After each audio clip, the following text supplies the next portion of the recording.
নমস্কার শব্দের অর্থ কি? হরি শব্দের অর্থ কি? কৃষ্ণ শব্দের অর্থ কি? প্রভু শব্দের অর্থ কি? নমস্কার বন্ধুরা, সেবা দৃষ্টি চ্যানেলে সকলকে জানাই স্বাগত। বন্ধুরা, আপনারা জানেন কি নমস্কার ও প্রণাম শব্দের অর্থ কি? যদি না জেনে থাকেন তাহলে এই তথ্যটি শুধুমাত্র আপনার জন্য। এবং এর সাথে হরি শব্দের অর্থ কি, কৃষ্ণ শব্দের অর্থ কি, প্রভু শব্দের অর্থ কি, এই সমস্ত প্রশ্নের উত্তর আজকে আমি আপনাদের সঙ্গে ভাগ করে নেব। তাই এই সমস্ত প্রশ্নের উত্তরগুলি জানার জন্য এই তথ্যকথাটি প্রথম থেকে শেষ পর্যন্ত শুনুন। তাহলে চলুন মূল পর্বে যাওয়া যাক। আমরা প্রথমে জেনে নেব নমস্কার শব্দের অর্থ কি। নমস্কার কথাটি নমস যুক্ত কার শব্দ হতে এসেছে। নমসের নম কথাটির অর্থ হলো প্রণাম, অভিবাদন, সম্মাননা বা নত হওয়া। কার কথার অর্থ কার্য করা, অর্থাৎ নমস্কার করার আনুমানিক অর্থ হলো প্রণাম করা বা সম্মান করা। এখন প্রশ্ন হচ্ছে, প্রণাম আমরা কাকে করি? আমরা কি মানুষকে প্রণাম করি? উত্তর হচ্ছে না। কেননা আমরা সকলে জানি প্রতিটি মানুষের দেহে ঈশ্বর পরমাত্মা রূপে বাস করে।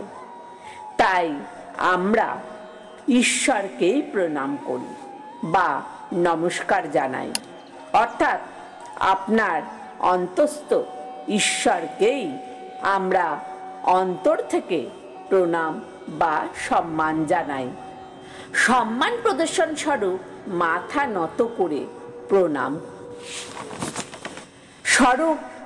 স্বরূপ সম্মান জানানো। নমস্কার হচ্ছে হাত জোর করে মাথা নত করা। প্রণাম বা নমস্কার কথার অর্থগত দিক দিয়ে একই হলেও বিভিন্ন ক্ষেত্রে বিভিন্ন প্রকার বোঝায়। নমস্কার কথার অর্থ হলো হাত জোর করে মাথা নত করা, আর তার প্রণাম হচ্ছে বয়োজ্যেষ্ঠদের পা ছোঁয়া। প্রণাম হচ্ছে সম্মানসূচক অভিবাদন, শ্রদ্ধা বা ভক্তি থেকে আসে। বড়দের যেমন বাবা, কাকা, শিক্ষক বা বয়সে বড় এমন কোনো সম্মানীয় বা শ্রদ্ধেয় ব্যক্তিদের প্রণাম করা হয়। এবারে আমরা জানব হরি শব্দের অর্থ কি। আমরা জানি ভগবানের অনেক অনেক নাম, যেমন শ্রীকৃষ্ণ, শ্রী বিষ্ণু, বামনদেব, শ্রী রামচন্দ্র, এরকম ভাবে ভগবানের অনেক নাম রয়েছে। তার মধ্যে থেকে একটি নাম হলো হরি। হরি শব্দের অর্থ কি আমরা জানি। আমরা অনেক সময় নাম সংকীর্তনের আসরে ভগবত পাঠের সাধু সন্তদের কাছে হরি কথাটি শুনে থাকি, কিন্তু আমরা জানি না যে হরি শব্দের অর্থ কি। আজ আমরা আশা করছি কিছুটা হলেও জানব। হরি শব্দের অর্থ হলো অন্ধকার বা ভক্তের পাপ নাশ করা, অর্থাৎ পাপ হরণ করা। এই জগতে যত প্রকার জীব আছে সবাই ভগবানের সন্তান।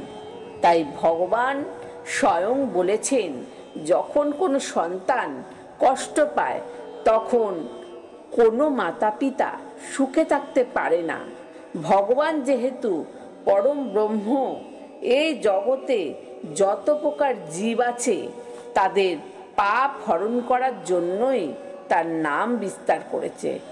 যেমন স্মরণ করার এবং শ্রবণ করার এবং যে নাম সংকীর্তন করায় আমরা এই অন্ধকার জগৎ থেকে মুক্ত হয়ে ভগবত ধামে গমন করতে পারি। তাই ভগবানের নাম হরি। তাই দেখবেন সঙ্গ শেষে বাৎসরিক উৎসবে বা কোনো হরিসভায় নিতাই গৌর রামানন্দের হরি হরি বল, হরি বল, হরি বল এই কথাটি সকলে মিলে একসাথে বলি। ভগবান কলিযুগের যুগ ধর্ম এই হরিনাম সংকীর্তনেকেই বলি। এই হরিনাম যারা করে ভগবান তাদের সমস্ত পাপ মোচন করে এবং ভগবান তার চরণে আশ্রয় দেন। দেখবেন যখন কোনো মৃত ব্যক্তিকে শ্মশানে নিয়ে যাওয়া হয় তখন হরিনাম দিতে দিতে নিয়ে যাওয়া হয়। কিন্তু কেন নিয়ে, কারণ জানেন কি? যাতে কোনো অপদেবতারা সেখানে আসতে না পারে, ভগবান যেন তার সাথে সর্বক্ষণই থাকে, তার আত্মার যেন সদ্গতি হয়। সেই জন্যই কৃষ্ণ বদনে আমরা হরি কথাটি বলে থাকি। অর্থাৎ হরি শব্দের অর্থ ও ব্যাখ্যা জানতে পারলাম। এবারে আমরা জানব প্রভু শব্দের অর্থ কি। এক ভক্ত আর এক ভক্তকে দেখে বলে, হরে কৃষ্ণ, নমস্কার প্রভু, দণ্ডবত প্রণাম নেবেন। এই প্রভু বলার মানে কি? শাস্ত্রে বলা হয়েছে যত মন্দির আছে তা বৈকুণ্ঠ স্বরূপ। ভক্তর সামনে ভক্ত সমান হলো বৈকুণ্ঠ সমান। বৈকুণ্ঠের সবাইকে প্রভু বলে, সম্বোধন করেন। এখানে কেউ নিজেকে বড় ভাবে না, তাই সকলে জানে ভগবানের সকলের মধ্যেই বিরাজ করে।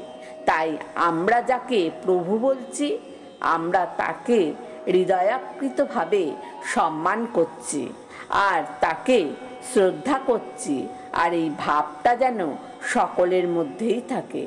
তাহলে আমাদের মধ্যে কোনো কলহ হবে না, বিবাদ হবে না এবং কোনো অহংকার থাকবে না, অহংকারের বাসাও বাঁধবে না, যা ভগবান একদমই পছন্দ করে না।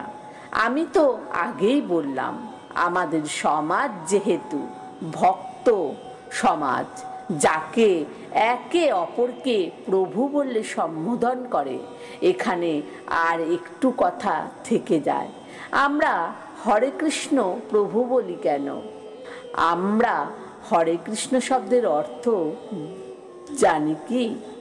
এই হরে কৃষ্ণ শব্দ যিনি বলবেন তারও মঙ্গল, আর যিনি শুনবেন তারও মঙ্গল। আশেপাশে যদি কোনো কীট পতঙ্গ থাকে তারও ভগবান, তারও প্রতি মঙ্গল হবে। তার এই শ্রবণ করলে, এই নাম শ্রবণ করলে তাদেরও মঙ্গল হবে। হরে কৃষ্ণ কথাটি যখন একসঙ্গে বলি সেক্ষেত্রে হর শব্দটি থেকে হরি শব্দটি উৎপত্তি হয়েছে, যা রাধারানীর নাম। হরা রাধারানীর নাম। কৃষ্ণ শব্দের অর্থ হলো, আমরা এবার কৃষ্ণ শব্দের অর্থ জানব। কৃষ্ণ শব্দের অর্থ হলো সর্ব আকর্ষক।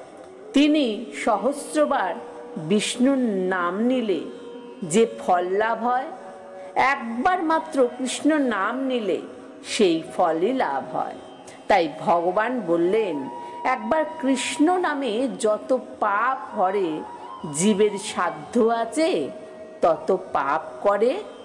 আমরা প্রত্যেকেই ভগবানের সেবক, তাই অপরকে দেখে আমরা হরে কৃষ্ণ প্রভু বলে থাকি। বন্ধুরা, আজ এই পর্যন্ত। এই তথ্যকথাটি ভালো লাগলে অবশ্যই একটা লাইক করুন এবং শেয়ার করুন, আর কমেন্ট করতে ভুলবেন না। আর চ্যানেলটিকে সাবস্ক্রাইব করে পাশে থাকুন, আর কমেন্টে জয় শ্রীকৃষ্ণ লিখতে ভুলবেন না। ধন্যবাদ।